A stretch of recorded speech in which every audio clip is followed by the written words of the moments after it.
Hello everyone and welcome back to Two Bros Game Night. I am your host, Older Bro. I'm your other host, Younger Bro. And today we continue in Professor Layton and the Diabolical Box, where we are here at the competition stage, and I cannot remember. Okay, well that answers my question. Since I can't remember if we actually did all that. Yeah, sorry guys, my throat is still fucked up, especially after recording today's Jaws episodes. Yeah.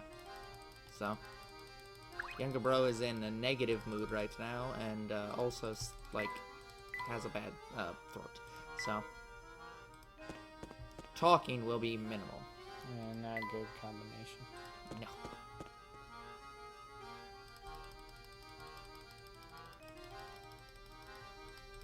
Up, shoot. Well. Heading back out. This stupid thing. I want to click. Why is the fucking bush part of the door? This door is like a mile wide. Oh, the moss. Yeah, this moss, if you click here, clicks on the door. Like, right there. Ah, you must have barely clipped it. Oh, kitty. This kitty sculpture certainly is impressive. Expensive. Expressive. Expressive. Neither are the ones that we said. Yep, he's a cute one. Oh, if you like cats, Professor, I've got a puzzle for you.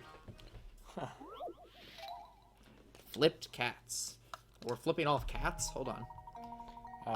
It's the same picture. The only difference is the picture on the far left has had its contents flipped and inverted. Okay. So once again, we're looking for a flipped photo. The same crap. No. I'm trying to figure out...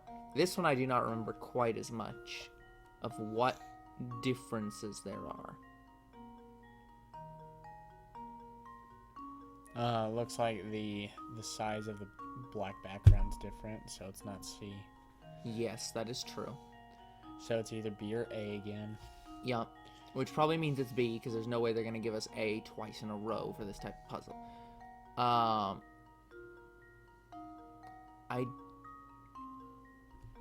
What is the difference between these two?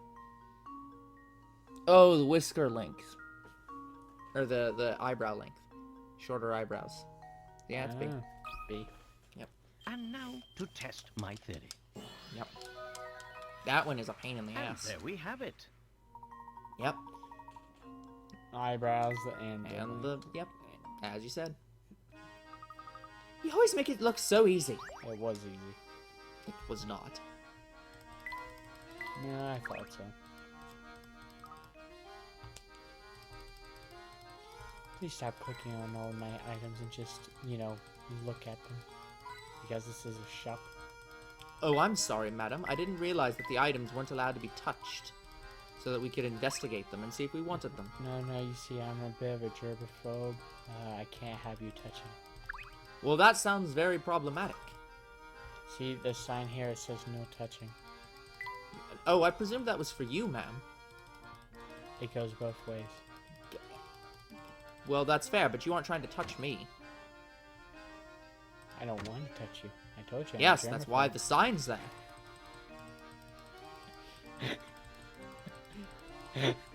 And thus I will abide by your germaphobness and not touch you. And yet you're still touching everything else. Nah, it's just a germaphobe, No. Dorothy. It's Dorothy. You can be this character. Greetings, I don't think I've seen you around these parts before. May I ask your name?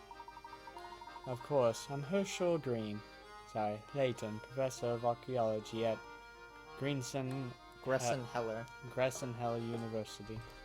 Sorry guys, I can't voice really anybody. Yeah. Charm, sir.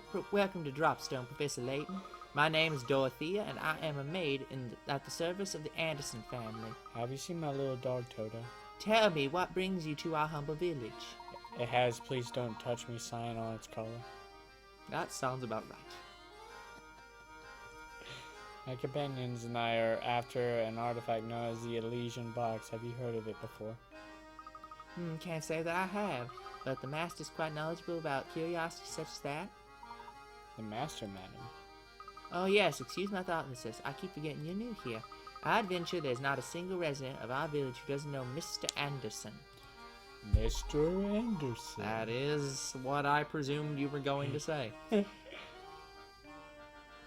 I see. Well, if it's at all possible, we'd very much like to meet this Mr. Anderson. Did he take the blue or the red pill?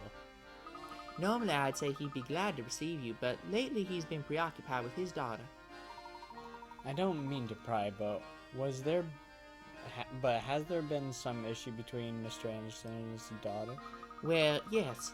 Just between you, me, and the wall, his daughter has been secretly planning a trip alone. Secretly planning a trip alone? Is that your way of saying she's planning to run away? Yes. She's eloping. Yeah, that's possible. And what's worse is that the master's starting to catch on that something's going on.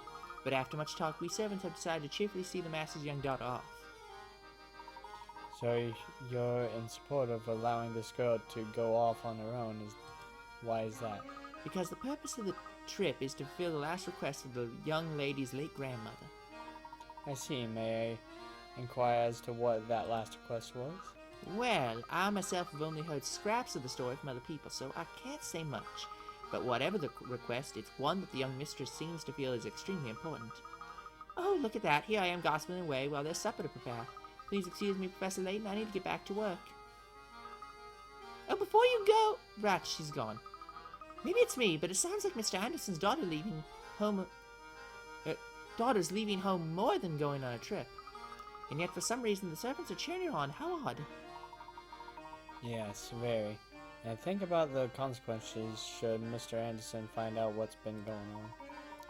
The servants must have a truly solid reason if they've resolved to keep a secret like this. What could it possibly be? I'm getting the feeling Dropstone isn't as ordinary as it looks. You're not the only one, Luke. But enough speculation. Let's go explore more of the village. Okay, Professor. Ah, finally, this woman who wasn't even in charge of the shop and had nothing to do with the shop has gone. She walks away and she's thinking they better not be touching my things. It's not even your shop! No, no touch. Okay, I'm gonna guess I've touched about everywhere that could possibly have a coin. So, let's talk to the obvious guy. I never forget a face, and I don't know any of yours. You must be from the Military Express. Since you're new to town, let me clue you in to a few key facts about Dropstone. I know you're interested, so don't act all bashful and reserved on my account. Listen, if you know one name in Dropstone, make sure it's Mr. Anderson's. Not only is the fellow swimming in money, he pretty much runs Dropstone. So I get this feeling that we know why this village was founded. Presumably, it's because a rich guy's family decided they wanted to be a little bit away from London or some other large city, and so they just built a town. They built a town, and probably what they did was, there's this new railway, so we'll just build down the railway so that we can still get in goods from other cities, yeah, but still be further off. But he's a swell guy who treats everyone with respect, even the mailman. That'd be me, by the way. You're not wearing red. Do mailmen in London wear red? Well, not necessarily, but I was more just going off of the Zelda postman is always wearing red, and a few other postmen I know are always wearing red. No, this looks like a... It really does. Mailman. Yeah, like it looks fine. Uniform. I always say you can tell a heck of a lot about people by the way they treat their local mail carrier. But even nice guys like him have troubles. I hear he spends all of his time fretting about his daughter. That reminds me, I just saw a pair of unusual carriages head up toward Mr. Anderson's house. The two said they were police from London, but something about them seemed downright fishy. No, I promise you, in fact, they are police from London. 2 people, huh? Are you referring to Inspector Chumley and his assistant? Chumley, you say? That sounds right. He said he was official police. He had official police business. Said he needed to see Mr. Anderson. Well, then I guess you now know that he is in fact a policeman. Yep.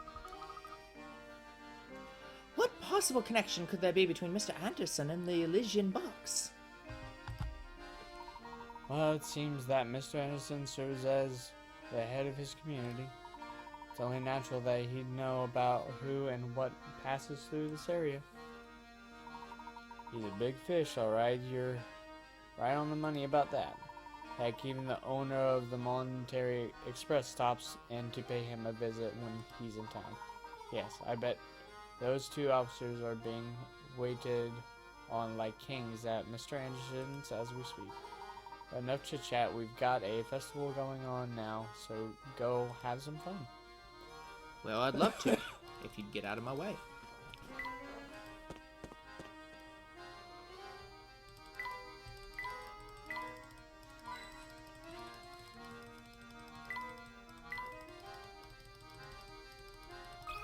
Nope, a wall.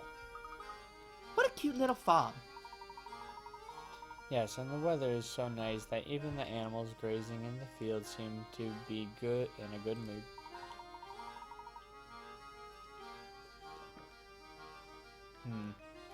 This seems like the perfect time for a short puzzle. See if you can solve this one. It's moving day. You have 4 horses, all of which travel at different speeds. In traveling from point A to point B, these horses take 1, 2, 4, and 6 hours, respectively. One day you decide to move all your horses from point A to point B. However, you can only move a maximum of 2 horses at a time, and you need to ride a horse back to point A each time you return home. Or each time you return to move your other horses. Knowing you can only move as fast as the slowest horse you're traveling with, what's the fewest number of hours it'll take to complete your move? So you're using the slowest horse. From A to B, 1, 2, 4, and 6. Okay, so this is the fastest horse. And your slowest is your 6. Yes. So... But the point is that... So, going between A and B each time, you want to take the 1 hour horse, but it doesn't matter. In that... So think about it this way. If I take the 1 hour horse, it doesn't matter which horse I go with. It'll always take this amount of time. So it's like or this amount of time. So it's like if I take the 1 and the 6 hour horse at the same time, then it's gonna take 6 hours. Yep. So I go there with those. It takes 6 hours, and then I come back with the 1, so it takes 1 hour. And then I go with 1 and 4, so it takes 4 hours. And then I go back with the 1. And then I take the 1 and the 2. And that takes 2 hours. So it's 6, 10, 12, 13, 14 in that route. And I'm pretty sure that no matter what other route you take, it's going to be slower. Well, it wants it to be slower. No, you can only move as fast as the slowest horse, so you're using the slowest horse for each horse. Yes. So I think 14 is the fastest amount of time you can take with the slowest horses. Because there is no way...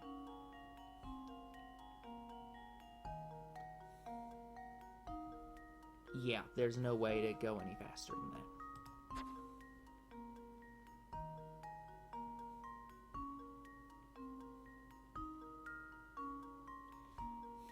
Yes, I think 14 is the absolute slowest, or the absolute fastest you can go. Just leave it to me. Well, I'm stumped.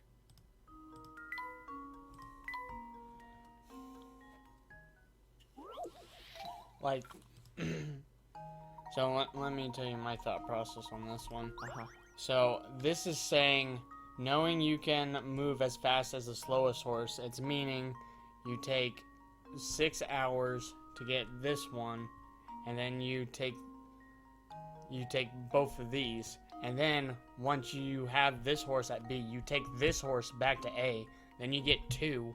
Then both of these go. No, you're misunderstanding the question. The point is you're trying to take 2... You have to move all 4 horses here. From A to B. You take 2 horses at a time. So if you take the 6-hour horse and any other horse, it takes 6 hours. So you take the 1-hour horse and the 6-hour horse, it takes you 6 hours because this horse cannot go faster than 6 hours. It takes 6 hours to get here for this horse. So whichever horse you take with this one will always take 6 hours, even if it's a 1-hour horse. So you take 6 hours, say you take 1 and 6. It takes 6 hours to get there with 1 and 6. Then you can ride 1 back, and it'll only take 1 hour. The point is we want to get there as fast as possible. Back and forth. But this horse will always take 6 hours to get there. This horse will always take 4 hours. The fewest number of hours. Like, I don't think this is that small of a number. I don't think it's something like 5, 6, or maybe 15. I'm thinking like in the 20s or... But I literally just showed that 14 is possible. So it has to be fast. It has to be faster than 14. Because if I take the 1-hour horse and the 6-hour horse, it takes 6 hours to get there. And then I take the 1-hour horse back, which is 1 hour. And then I take the 1-hour horse and the 4-hour horse, which takes 4 hours. And then I take the 1-hour horse back.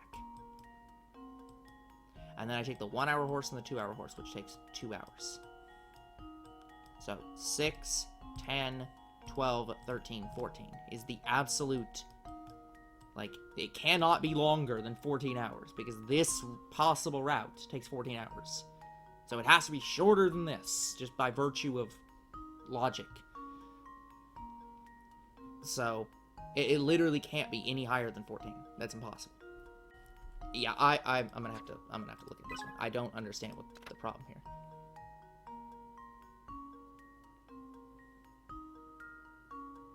Yeah, when crossing back from B to A, you want to move as quickly as possible to make sure you put yourself in a position to cross over to A on the 1 horse.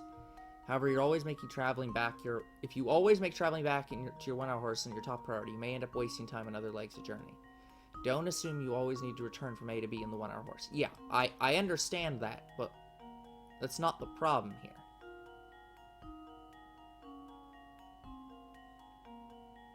Oh, no, I think you can do it faster. Hold on, here.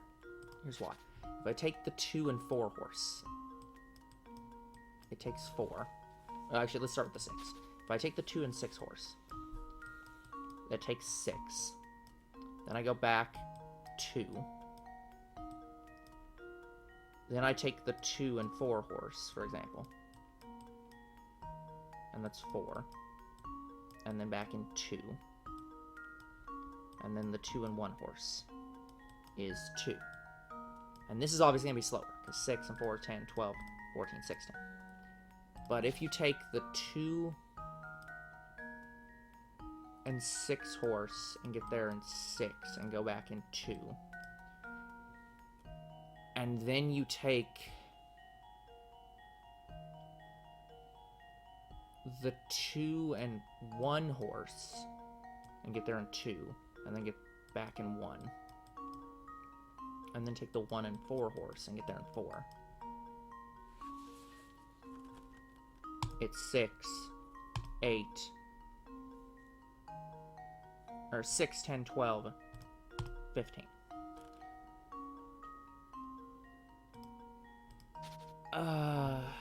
Yeah, I'm not seeing the combination it wants me to take, is the problem. I know what it's saying, I just don't know what combination it's... Yes. You need to cross over from A to B 3 times and return from A to B twice. Yes, and I've shown how to do that. First, bring 1 and 2 horses.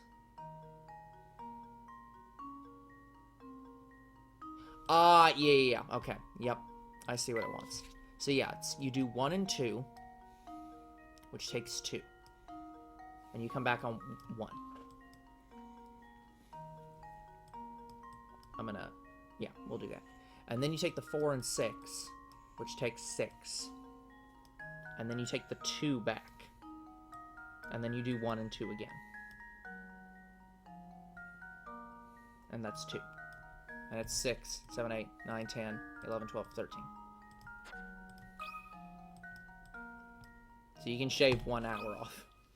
Here goes. Yeah. That was almost too easy. Because, yeah, that's the critical thing, is you have to take over not the 1 horse 1 time. Yeah. Yep. Okay. Yeah. The animals out on the farm sure look like they're enjoying the sun. Of course, the animals enjoy being surrounded by nature as much as you and I do. Ooh, camera part. Now where the hell does this camera part go? What? That thing is tiny as hell. It's just a 2x1 piece? Well, probably there, given that it literally has an indent right there. Yep. And this still doesn't make any sense there.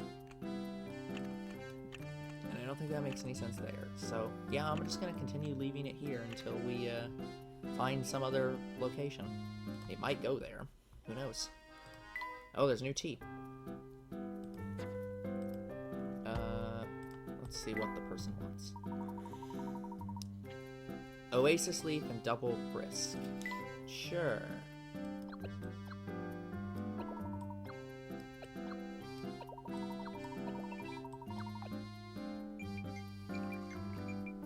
And then remember to actually serve it. Yeah. Delicious. I just love how sweet this tea is, Professor. Well, it's a bit too sweet for me, but I understand why so many children enjoy it. I think I could drink a whole pot of this stuff myself. Just watch. You're not quite the sweet tooth.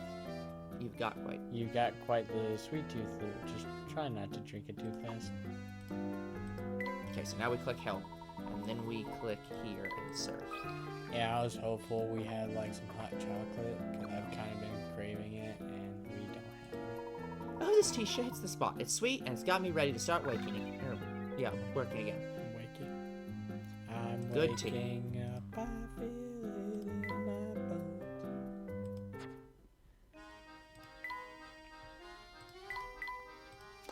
Okay. Save. Okay. We have done just about everything except talk to this guy, I think.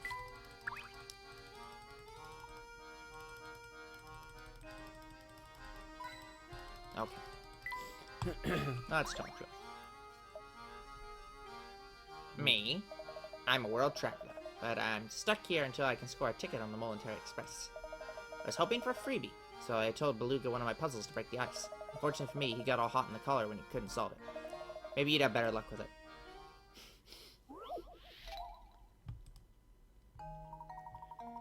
Okay. This is just moves, tile moving. Alright, well. The nice thing about this is, it has exactly one set of, like, movements.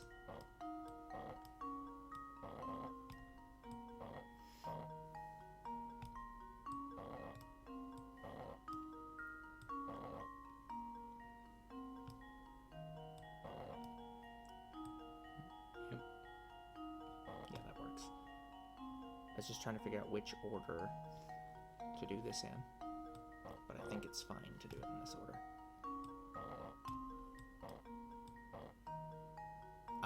No, so I'm gonna have to get one on the other side. Okay.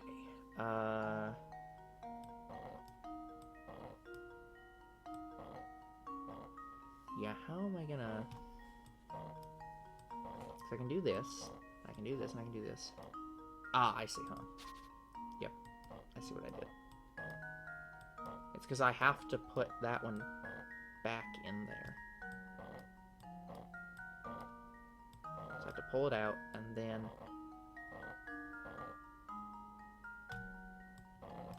put this one in, and then pop this one up, and then pop this up, and put this one back in.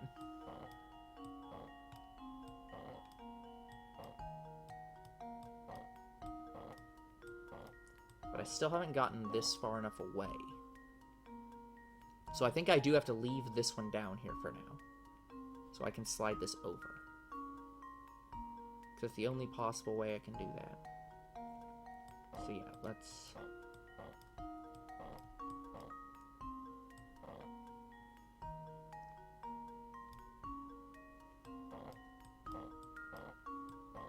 So we have to leave that there for now. Now I can slide this all the way down. Maybe that's how we have to do this. Because we have to get this all the way down.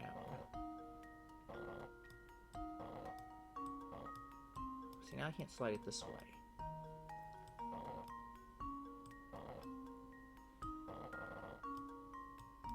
So yeah, I feel like I have to...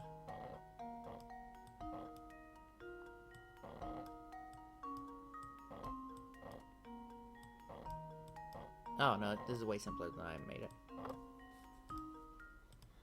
Consider I'm this an idiot. puzzle solved. I'm pretty sure you can do that in like 15 or less.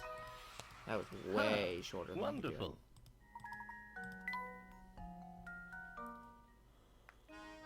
You're a pretty clever bunch, aren't you? With folks like you around, we might actually solve the mystery of the Momentary Express. The Molinary. People say that the train occasionally makes a stop at a phantom town found on no map. Could just be a wild rumor, though. Who knows? The train, you're just as famous the bard, the train. An unplotted town? Well, I wonder if that's true. This train will chug on. Choo choo, choo choo. Wow! Look at the size of that mansion. I bet you could get lost in there. It is impressive to say the least. I'm sure that massive manor belongs to Mr. Anderson. So that's where Inspector Chumley and his assistant went, right? I'd like to see the place myself. Can we take a look? No. I was joking, but for now I think our best course of action is to gather what information we can in the village. Besides, I imagine the Andersons have their heads full with the two guests they currently have. Fair. Okay, yeah, so the only places we can go are here and there. Can't remember, were these 30 or 40 minute episodes? 40. Okay. Couldn't remember. Hope we found Celebi's shrine. It really kind of is.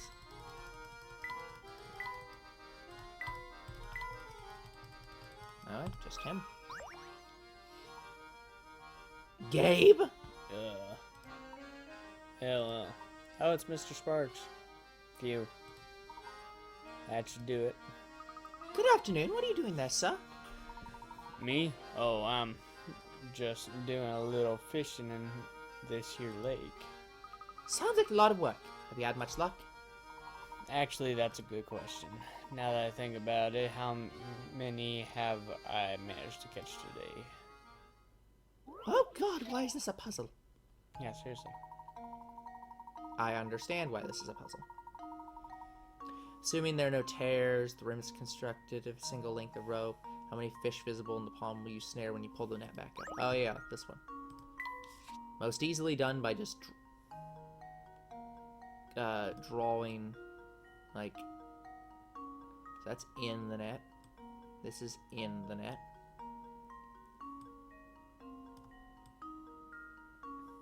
All this is in the net. That's in the net. That's in the net. That's in the net. So we're up to 5. And that's in the net.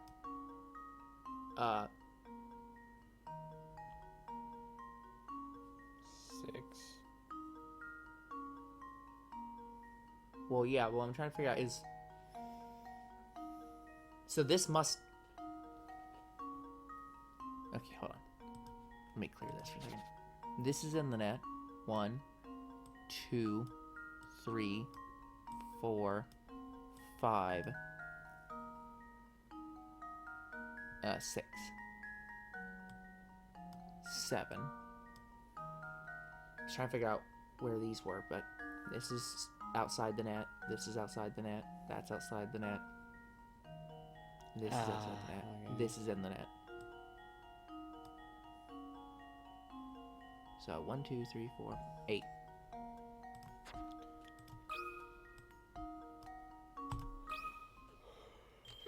Let's see if this works. Not 8. Okay, now I'm gonna have to recount. Oops, that wasn't right. Well, I'm gonna have to recount.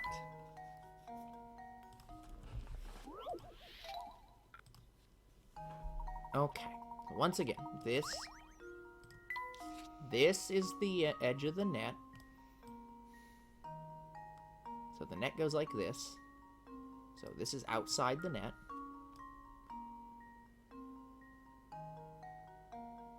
And then the net comes up over here. And comes up over here. So this is outside the net. And then comes around here. And around here. So this is all outside the net. I'm seeing 2 so far.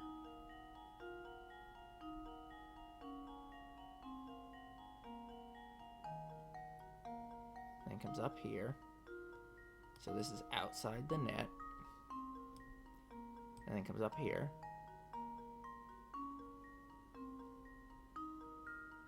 So this is all outside the net.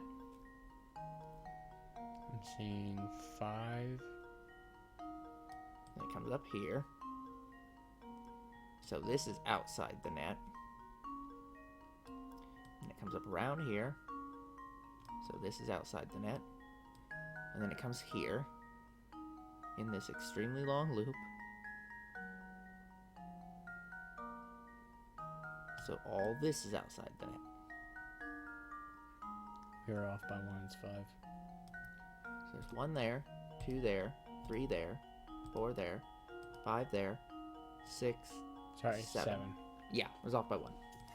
I'm not sure which one I'm extra counted. Just leave it to me. Not sure. Not sure which one I double counted there. Layton's Or apprentice strikes miscounted. again. Yeah, there it is. Also, the nets. That's an impressive net. It looks like deer antlers. So yeah, so there's underwater areas outside the surface of the net. Or outside of the surface of the pond. Whoa, whoa, what a haul. Tonight I ate feast like a king on 7 fish. 7 fish.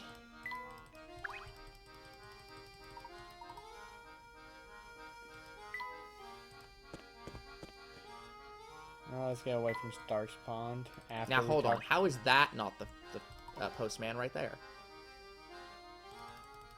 He might be an officer of some kind. Oh, it's Inspector Chumley. Well, look who it is. Well, Inspector, are you returning from the Anderson estate? I don't know where you get your information, Layton, but you're as sly as a fox. Well, would you believe, Inspector, that there are a lot of people that stand around and go about their day and see things happen? As a matter of fact, I was just there, but the servants said Mr. Anderson himself wasn't home. He said the bloke is off Presiding. presiding over some livestock competition. A likely story, I'm sure. I'm curious, what connection do you see between Mr. Anderson and the case you're investigating? Not that it's any of your business, but perhaps you can be of help. I do try. I'd heard rumors the bloke had tried to find this Elysian box in the past, so I went to talk to him. But when I got to his house, his butler told me he wasn't home and that I should leave. Can you believe it? I bet you a tenner he was pretending to be out. So a tenner, for anyone who's not in England, is $10. Now I bet it was that old man he actually is out. Well, the livestock competition is literally happening, so I assume he is actually presiding over it. I went out of my way to see the man. The least he could do is offer me a proper cup of coffee. But why would Mr. Anderson be interested in the Elysian box in the first place? It's anyone's guess, Luke. We won't know more until we can ask him in person. I guess we better head over to the livestock competition that Mr. Anderson's judging. Fine. Let the blasted bloke judge his precious livestock competition, and I won't be there. As far as I'm concerned, the whole thing's a frivolous distraction from the rich. Did you just say that a 4-H fair is a frivolous distraction for the rich? Most farmers are poor as hell.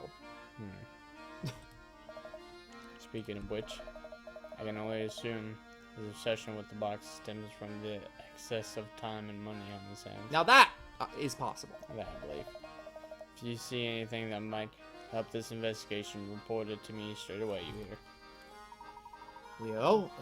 We're always willing to help. We are Like, always that's happy the to whole cooperate, point. Inspector.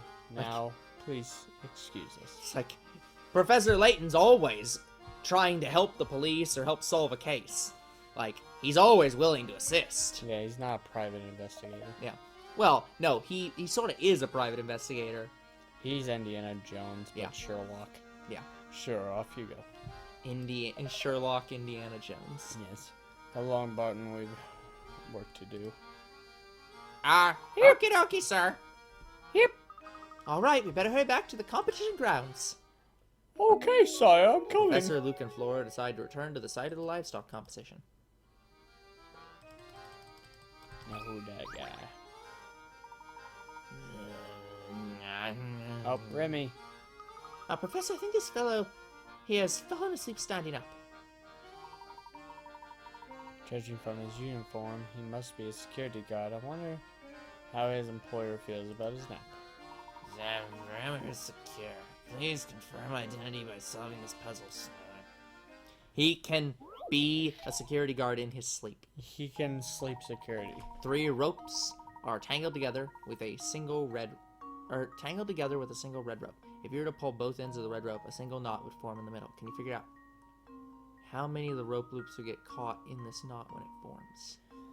Even if a loop appears to have been pulled into the knot, you shouldn't count it in your answer if you can't pull the loop free of the red rope with the tug. Okay.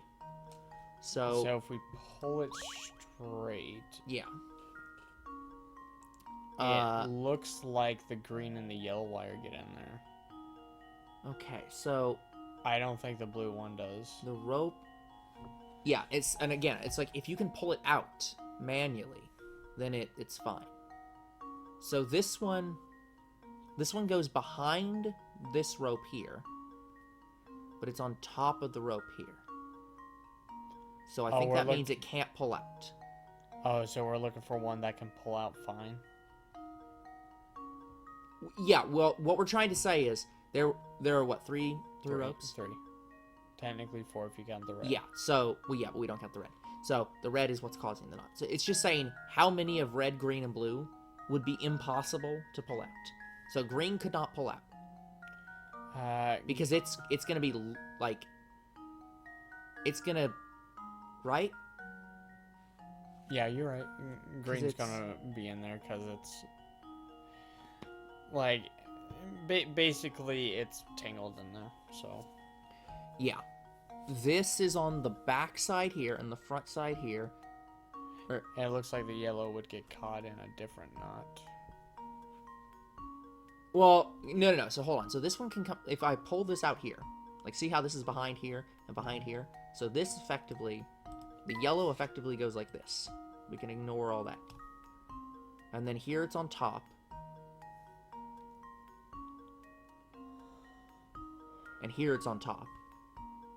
So we can ignore this effectively. And here it's on top. So yeah, all this is... So yeah, the yellow rope is just going to fall out. It's not actually touching anything. Like, it's right now it's just laying on top of this. If we turn this upside down, it'd just fall away.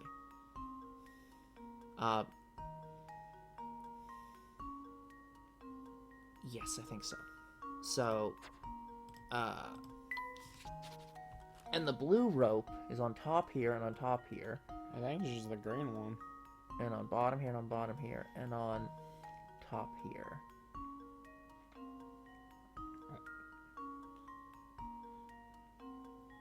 Yeah, I think it's 1. Yeah, I think it's just 1, too. consider this puzzle solved. Not one? Then 0? Well, I suppose you can't win them all.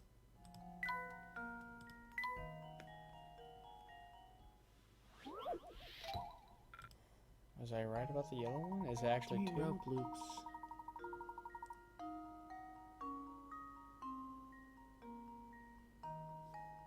So it's a single knot, so there isn't more. Oh, hold on. It's saying how many would get caught in the knot.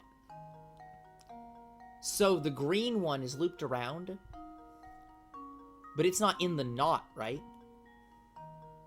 Because like if I physically move this rope right now, this is only around the string here, because this part's out here and it's in here, but you could just pull this out. And it would just be dangling around this part of the rope and not in the knot. So I think it might be 0 are going to be in the knot. 2 are going to fall straight off. And 1's going to just be hanging around the rope. This should do the trick. Yeah. None. So there are none in the... Ha!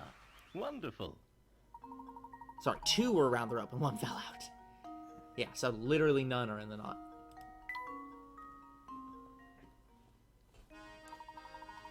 Correct answer confirmed. Well done, sirs.